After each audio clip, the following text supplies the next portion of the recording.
Elise had always loved the quiet.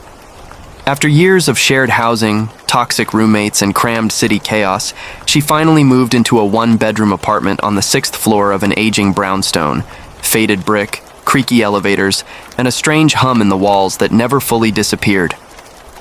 The neighbors were polite, if distant. A young couple across the hall, a silent old man next door, and one apartment, 3B, remained permanently shut. Its doorknob was wrapped in black electrical tape, the keyhole stuffed with paper. The landlord, Mr. Griffin, had waved it off. "Maintenance storage," he'd said. "Forget it exists." But Elise couldn't. Not after the second week, when the whispering began. At first, she blamed the pipes. An old building like this probably wheezed and clicked in its sleep. But the sound was deliberate, faint, repetitive, and it came every night at 3:07 a.m. She'd jolt awake, unsure if it was a dream. But then she'd hear it, whispering through the air vent above her bed. She'd freeze, her breath sharp in her throat. It wasn't just whispers. It was her name. "Elise. Turn around. You dropped something, Elise. I like when you wear blue." The first time it spoke full sentences, she thought someone was pranking her. Maybe someone had access to the vents. She even asked the landlord. But Mr. Griffin's smile vanished the moment she mentioned it. "Are you sure it said your name? Don't open the vent. Don't talk to it back." His voice dropped to a whisper. "Never respond. That's how it knows you're listening." The next night, Elise stayed up with her phone camera aimed at the vent. 3 a.m. passed quietly. She nearly laughed at herself, until 3:07 struck, and the whisper returned. Only this time, it didn't just speak. It laughed. A dry, rattling sound, like someone breathing through shredded lungs. She recorded it, her hands shaking. When she played it back the next morning, nothing. Just static. And her phone? It wouldn't connect to the internet for the rest of the day. Her texts wouldn't send. The signal bars blinked. No service. She went to confront Mr. Griffin again, but the building's front desk was abandoned, so she checked something else. Apartment 3B. She knocked. Once. Twice. And then, from inside the apartment, she heard it. That same voice. "I knew you'd come." The hallway grew cold. The lights above her flickered. She stepped back. Every instinct screamed, "Run." But before she turned, the door handle twitched. Just slightly. Just enough. She ran. That night, Elise pushed a chair against her bedroom door and didn't sleep. She kept every light on. At exactly 3:07 a.m., she covered her ears. But even through her hands, she heard it. This time, right behind her. "I'm not in the vents anymore, Elise." Elise didn't sleep. Not after that voice, not after it whispered from behind her. She searched her entire apartment in a panic that night. Every closet, under the bed, even inside the kitchen cabinets. Nothing. But something had changed. The silence felt heavier, like the walls were watching her. The vents no longer whispered. Now, they breathed. The next day, Elise took a long shot. She searched online forums about strange sounds in apartments, haunted buildings, anything she could find. Most threads were nonsense or unfinished, until she came across one that made her heart stop. Whispers at 3:07, Apartment 3B, Easton Ridge Building, posted 5 years ago. Same building, same unit. The user, Glass Wanderer, had written, "I only stayed 3 months. The whispering started week 2, always the vents, always 3:07. Whatever it is, it pretends to be someone you know, but it isn't." No follow-up, no account activity after that post. She checked the building records. Unit 3B hadn't been officially rented in 7 years, but that didn't explain why someone, or something, was still inside. So she did what any terrified but stubborn person would do. She bought a screwdriver. That night, Elise unscrewed the vent in her bedroom. Behind the grill, past layers of dust and rust, she found scratches on the metal, hundreds of them. Little lines, etched with what looked like fingernails. Some formed letters, words. He's in the walls. Don't let him out. Never say his name. He watches through the mirror. I saw my mom last night, but she's been dead. Elise backed away, sick to her stomach. That night, she fell asleep from exhaustion. At 3:07 a.m., she woke to the whisper again. But it was different this time. It wasn't from the vent. It was from the mirror across the room. She sat up slowly, heart pounding. The room was dim, lit only by the hallway light she'd left on. The mirror's surface rippled slightly, like water in a breeze. And then, a shape emerged. A man's outline, tall and thin, pressed from inside the glass. She could barely see his face, just a twisted grin, and eyes that didn't blink. He lifted his finger and tapped the glass. Tap, tap, tap. You look just like her, he whispered. She screamed more. Elise threw the mirror face down, smashing the corner. The whispering stopped. The next morning, Elise had had enough. She went to confront Mr. Griffin. This time, he didn't bother pretending. His face was pale, his eyes tired. You weren't supposed to be in that room. Who is he? Elise asked. What's in 3B? The old landlord sighed. 3B was sealed after the tenant. He murdered someone. His sister. Said she betrayed him. Left her in the tub for days. He was locked away. But when he died, he came back. Not all of him. Just his voice. You're saying it's his ghost? No, Griffin said. Ghosts leave eventually. He stayed. He learned. Now he knows your name. Elise demanded the apartment be sealed again. Griffin agreed, but warned, if he's found you once, it means you've heard him. That's the beginning. The only way to keep him out is to never speak to him again. That night, Elise duct-taped every vent shut. She covered the mirror with a blanket. She played loud music on her headphones, but just before she fell asleep, the music cut out. Her phone screen glitched. Then came the whisper, from the speaker, from inside the music. I can use your voice now, Elise. Elise's apartment didn't feel like her own anymore. Every sound made her jump. Every silence felt loaded. She unplugged everything, her speakers, her Alexa, even the microwave, anything that could carry a voice. But it didn't matter. The whispering man had found a new way in, through her. It started subtle. One morning, Elise got a call from her best friend, Maya. She answered sleepily, and Maya said something strange. Elise, are you okay? Yeah? Why? Because you just laughed. But it didn't sound like you. It sounded male. Elise hadn't laughed, not even smiled. That night, she set up a voice recorder and left it running as she slept. The next morning, she played it back. Most of it was silence. Then static. Then, at 3:07 a.m., came the whisper, she's dreaming about the lake again. Ask her about the rope. Ask her why she let me drown. Elise felt the breath leave her lungs. She'd never told anyone. Not about her brother. Not about the lake. Not about what happened when she was 12. Desperate, Elise visited the city archives. She pulled up the old tenant record for apartment 3B. His name, Isaac Marin, born 1970, declared mentally unstable after the disappearance of his sister. He claimed she left him, claimed she was a liar.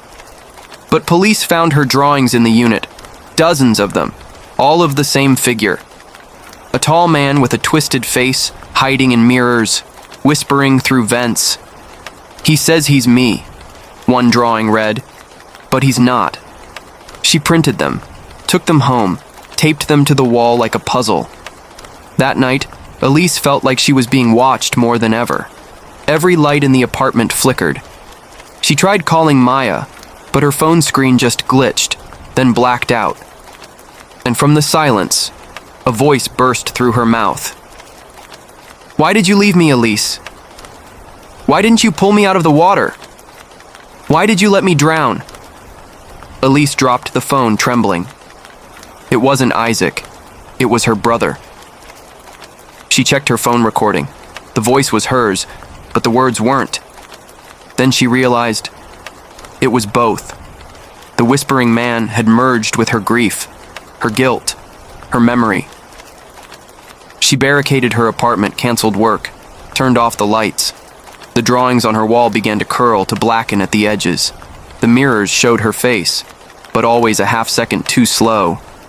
When she spoke, the echo came first. "I'm not Elise anymore." She reached out to Griffin one last time, told him everything, told him she was hearing other people's voices, that she saw her dead brother. Griffin just said one thing: "If he's in you now, it means the final stage is near. He wants to be you." And that night, the apartment fell completely silent. No static, no whispering, no breathing, only her. And she began to wonder, was that better? Elise had one choice left. She could run, leave the apartment, never look back, try to forget the breathing walls and whispered secrets, or she could go into 3B. Because the truth was clear now. The whispering man wasn't just haunting the vents or the mirrors. He was anchored to that apartment. And if she didn't break the connection, he would finish what he started. The key was still wrapped in black tape, tucked in the back of Mr. Griffin's file drawer. She'd taken it while he wasn't looking. Midnight struck. Elise stood outside 3B, shaking. Her flashlight flickered. The hallway felt too quiet, like it had swallowed every other sound in the building. She unlocked the door. It creaked open slowly, and the smell hit her. Wet dust, rot, old metal. The air was ice cold. The room inside wasn't storage. It was frozen in time. A twin mattress soaked with water stains. Children's drawings taped to peeling walls. A mirror leaned against the far corner, covered in soot. Elise stepped inside. The door slammed behind her. From the mirror, fog began to swirl. And from the fog came her reflection. Only it wasn't quite right. Same clothes, same face.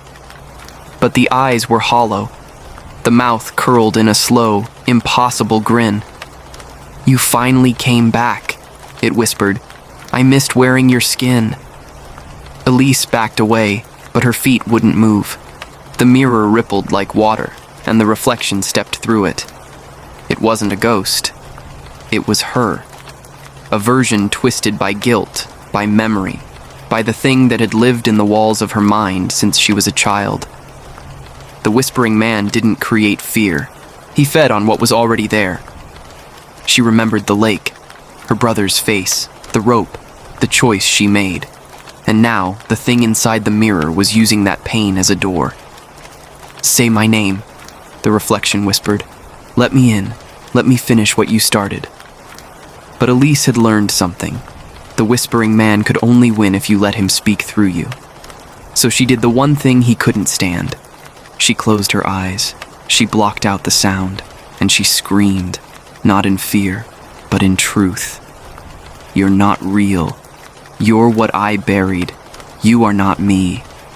The mirror shattered, the walls screamed, the drawings burned, and Elise opened her eyes to see the reflection gone. Just her, shaking, crying, whole. The apartment was still. The air was warm. Outside, dawn was breaking. For the first time in weeks, there was no whisper at 3:07 a.m. She moved out the next morning, left the city, changed her number. The building never rented 3B again. But sometimes, just sometimes, when she looks at her reflection too long, it still smiles back. Trevor had always loved old malls. He wasn't into shopping or loitering. It was the architecture, the echoes of another time. So when he heard that the Ridgeway Galleria was being torn down next month, he convinced his two best friends, Jake and Morgan, to go urban exploring one last time. Armed with flashlights, protein bars, and Trevor's always shaky camcorder, they slipped through a broken security fence and vanished into the shadows of the once bustling complex. Everything was dust and silence. Food court chairs overturned, escalators frozen, posters from 1997 still clinging to walls. But one store, Wonderworld Toys, still had its lights on. The sign flickered like it was gasping for life. The front display was intact. Rows of vintage plush animals, boxed board games, and dolls lined in perfect rows. Jake tried the door. Unlocked. Inside, the air was fresh, not moldy, not stale. A faint music box tune floated through the air, a jingle Trevor couldn't quite place. "We shouldn't be in here," Morgan whispered. "We shouldn't be in the mall at all," Jake joked. But Trevor ignored them. Something about the place felt too preserved, almost like it had never closed. They wandered through the aisles. Nothing was dusty, the price tags hadn't faded, the TVs mounted in the corners still worked, looping an old 90s commercial with kids laughing and toys dancing. That's when Morgan noticed it. "Guys, the clocks, look." Every single clock in the store, wall clocks, toy clocks, digital clocks, they all read the same time. 11:59 p.m. "We've been in here longer than a minute," Jake said. "Right?" Trevor checked his phone. "Dead wasn't before." Morgan's phone too. Jake's buzzed, then went black, and then the store's security gate slammed shut behind them. All three turned to the entrance. Lights dimmed. The cheerful jingle slowed, warped, turned slightly off-key. Then came the announcement over the speaker system. "Welcome, children. Wonderworld is now open for after-dark fun. Let the memories play. Let the past return." The lights in aisle 9 snapped on. Trevor turned to find a wall of dolls staring at them, not blinking, not smiling, just watching. One of them had moved. Jake stepped back. "I swear that one just turned its head." Trevor zoomed in with the camera. The doll was in a new position, its tiny arm now pointing down the aisle to a door that hadn't been there before. Morgan grabbed Trevor's sleeve. "Let's leave. We can break out through the storage door in the back." But Jake was already moving toward the aisle. What if this is part of the attraction? Maybe it's like a horror escape room thing, some kind of nostalgia marketing. Morgan and Trevor followed reluctantly. The aisle was lined with toys from the 80s and 90s, creepy in the quiet, like forgotten children waiting to be played with again. That's when Trevor stepped on something. A child's shoe, old, dirty, untied, and stitched inside in faded pink thread were the letters, "Property of LED, age 8. Jake tried the back door. Locked. The store lights flickered red. Suddenly, the TV screens changed from commercials to something else. Security camera feeds, all showing different angles of the toy store, from above. Including one feed that showed something they couldn't see in person. A figure standing near the stuffed bears. Motionless, tall, wearing a broken mascot head, a smiling clown. But when they turned in real life, nothing was there. Morgan started to cry. Trevor dropped the camera. The jingle played again, only now in reverse. From behind the shelves came the creak of plastic wheels. A remote control fire truck zoomed past them on its own. Then a toy monkey clapped its cymbals, and then came the whisper. "Ellie doesn't want to be alone anymore. Will you play with her?" The plush bears on the shelf began to twitch. The dolls blinked, and from inside the walls came the sound of giggling. Children. More than one. "We stayed, so now you will too." Trevor turned to run, but the floor under him suddenly felt soft, like carpet over a hole. He fell, shoulder first, into an open trapdoor that hadn't been there a moment ago. Morgan and Jake screamed his name. As he landed, something small and cold brushed against his face. A hand.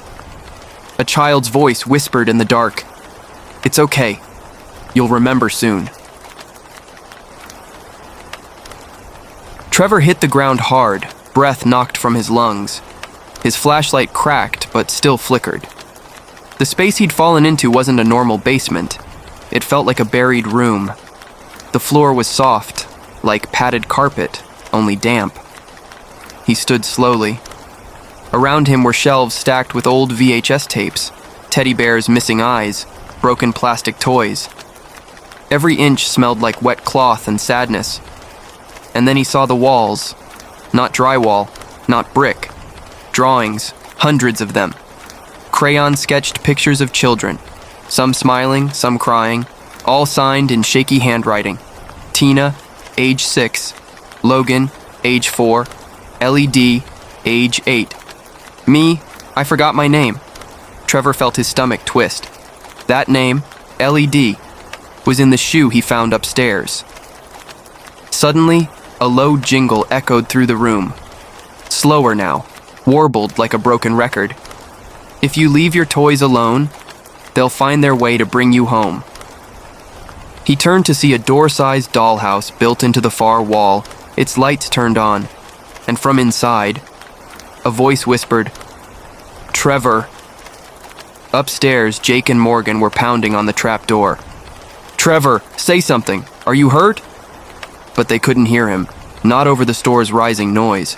Music boxes cranked, dolls whispered, action figures began to move, twitching toward them, and on the TVs they saw something new. Trevor, standing still in the basement, a child's shadow behind him. Back below, Trevor was drawn to the dollhouse. It had photos glued into its tiny rooms, candid shots of real children. On the top floor was a room identical to his own childhood bedroom. Same sheets, same green dinosaur lamp, same stuffed dog he'd lost at age 7. "How?" he whispered. "Because we remember you," said the voice behind him. Trevor spun around. A little girl stood there, pale, thin, hair in messy pigtails. Her dress was torn at the hem, but her face was calm. "I'm Ellie. You found my shoe." "Ellie, are you real?" She nodded once. "Real enough. I lived here, a long time ago. They wouldn't let me leave." Trevor stepped back. "Who's they?" Ellie's face darkened. "The toys," she pointed to the shelves. "The ones that didn't want to be forgotten. The ones made from us." Trevor's throat tightened. "What?" Ellie looked at the drawings. "They used us. When a child disappeared, the toy remembered them, until they weren't just toys anymore." She held up a ragged stuffed bunny. "This one was Logan. He tried to escape. Now he sleeps in stuffing and foam." Trevor backed away. "No, that's insane." The lights flickered. Footsteps, plastic, mechanical, echoed down the steps behind the wall. Ellie grabbed his hand. "You don't have long. If you hear the music play backward, that means they're coming." Trevor looked around. "Where's the exit?" There is no exit. Above ground, Jake and Morgan had been cornered in aisle 3 by remote control toys that moved without batteries, by dolls whose eyes wept tar, and by a life-sized marionette dragging its strings like veins. Then the store lights turned pink, and an announcement played. "One of you will stay. One of you will forget. One of you was always meant to return." Morgan screamed as a claw machine arm swung down from the ceiling, smashing into shelves. They ran. Back underground, Ellie pointed to an old toy chest with brass hinges. "That's the only way out." Trevor yanked it open, empty. But inside was a message scratched into the wood. "Only when 3 remember. Only when 3 forget." Trevor didn't understand until Ellie said, "You, Jake, and Morgan, you all used to come here when you were little. But you blocked it out." No, I've never..." Then it hit him. That song, that green lamp, the clown mascot, a birthday party. "We were here before," Ellie nodded. "You escaped. I didn't. Suddenly, the toys in the basement began screaming, high-pitched static through mechanical mouths. A doll on the shelf turned its head 180 degrees. "She's talking too much," it said. "She's breaking the rules." Trevor turned to Ellie. "Can you come with me?" Ellie smiled, sadly. "I don't have legs anymore." The trapdoor burst open above. Jake and Morgan dropped down, breathless. "This place is alive!" Jake shouted. "The toys! They want us to stay!" Morgan cried. Trevor grabbed them both. "We've been here before! We were kids! This place! It's part of us!" The chest lid creaked. Ellie whispered, "Remember me." The lights went dark. The toy chest lid groaned open wider as Trevor, Jake, and Morgan stood frozen in the basement. Ellie's whisper echoed again. "Only when 3 remember. Only when 3 forget." Jake panicked.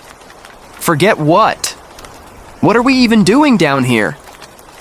Trevor locked eyes with him. "We've been here before, when we were kids. You don't remember the birthday party? The clown mascot?" Morgan blinked. Wait. Then, like a snapped rubber band, something in her mind cracked. Balloons, cake with blue frosting, screaming, a toy that wouldn't stop laughing. "My mom said I dreamed it," Morgan whispered. "But I remember now. That clown chased us. I hid under a table." Jake staggered backward. "No, that's not possible. I've never been here." But the dolls lining the shelves began chanting softly. Jake came last. Jake stayed the longest. Jake made a promise. Trevor spun toward him. "What promise?" Jake was shaking now. I don't know." Then the projector on the far wall clicked on. Dust danced in the light. A grainy home video began playing. A group of kids in party hats laugh as they're led through the toy store by a man in a faded clown costume, tall, smiling, with glassy cartoon eyes. One child is pulled aside. Jake, 6 years old. The clown kneels. "Would you like to stay here forever?" Jake nods. "Then say the magic words." Little Jake. "I promise to never forget." Jake collapsed to his knees. "Oh my God! I said it! Trevor yelled. "That's why the store opened again. It was you. You brought it back." Ellie nodded slowly. He made the deal, and now we're all part of it again. Suddenly, the toys screamed. A mechanical monkey slammed its cymbals. The mascot figure appeared in the video, no longer happy, but with eyes blacked out by marker, mouth stitched shut. A deep voice echoed through the room. "He remembered!" The projector burst in flames. The trapdoor slammed shut, and from behind the wall, footsteps began, heavy and echoing. Something larger than a toy. Ellie turned to them. "He's coming. The one who made the store. The one who turned us into playthings." Morgan whispered, "The toy maker?" Ellie nodded. Suddenly, lights in the dollhouse turned on again. One room showed a tiny version of the current basement, a mirror of the room they were in, but in miniature. Inside it were 3 tiny dolls. Trevor, Morgan, Jake. They were moving. They were panicking. They were identical. "If we don't break the deal," Ellie said, "we become toys too." Trevor stepped toward the toy chest. "This thing, it's like a door, right?" Ellie nodded. "But it's not an exit. It's a test." "Of what?" "Of your memories. Your guilt. The toy maker feeds on the pain you left behind." Suddenly, the ceiling above cracked open. Long wooden limbs dangled down, puppet strings attached to rotted hands. The mascot dropped in, but it was no longer a costume. Its smile was carved into wood. Its eyes were hollow and twitching. And from within, a deep, ancient voice echoed. "I made you.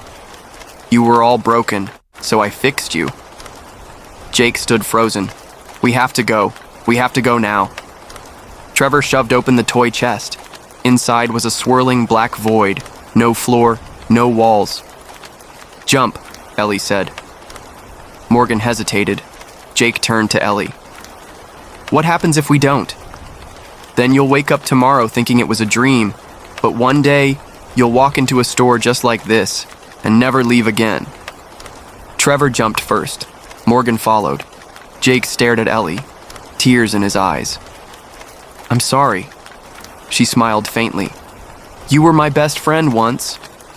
Jake jumped. The toy maker roared behind them. The basement went black. Trevor landed in a burst of cold air. He was in his childhood bedroom, but something felt wrong. His dinosaur lamp was on.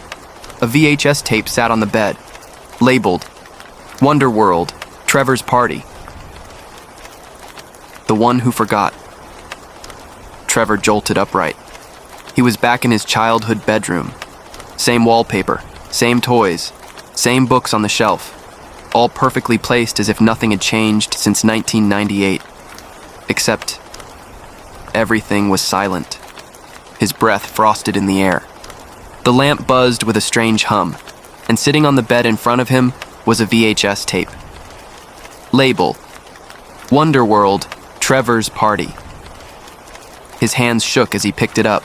No VCR, no TV, just the tape. He turned it over. On the back was a message written in crayon. Suddenly, his closet creaked open. From the darkness inside, a figure stepped out. Not Ellie, not the clown mascot.